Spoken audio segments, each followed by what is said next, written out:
Menurut saya harus kita tegaskan bahwa ojol adalah pekerja.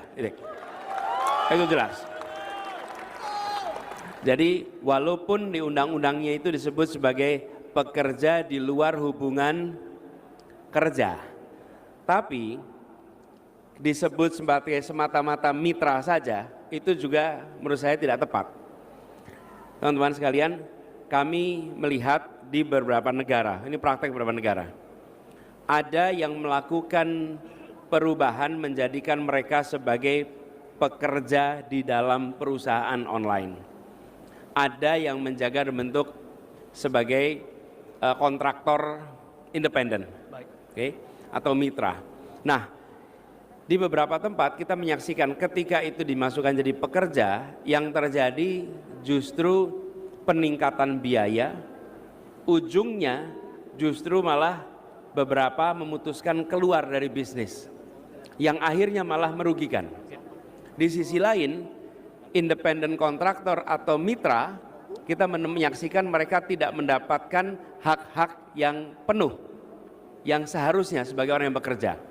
Jadi menurut saya prinsipnya pekerja, lalu kita harus duduk bersama untuk merumuskan pola yang barangkali kalau Indonesia berhasil, Indonesia bisa menjadi negara pertama yang merumuskan pola kerja hubungan antara aplikator dengan pekerja.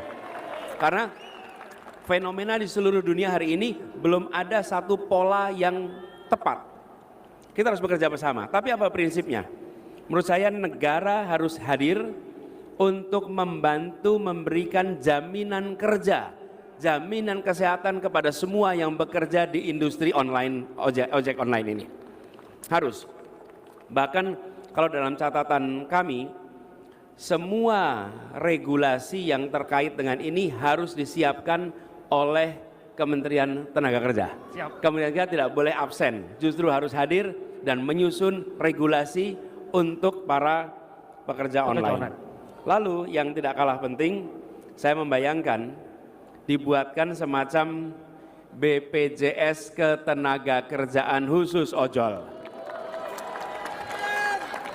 Lalu banyak program dari pemerintah seperti subsidi pendidikan, KIP plus KIPK plus akan diberikan pada semua pengemudi ojol yang terlibat di sini. Jadi, Bapak sekalian, ini bagian dari memastikan bahwa kebutuhan kesejahteraan bisa ditingkatkan, lalu hak-haknya sebagai pekerja harus diberikan. Menurut saya harus boleh ada hak berserikat bagi pekerja ojol. Selama ini tidak ada. Lalu pemerintah dan bersama-sama dengan pelaku menyusun standar safety bagi pengemudi ojol. Karena kita tahu banyak sekali kejadian kecelakaan karena tidak ada batasan jam kerja, tidak ada unsur kontrol, dan kelelahan itu sangat bisa terjadi. Dan ketika kelelahan terjadi, potensi kecelakaan itu sangat tinggi. Jadi kami melihat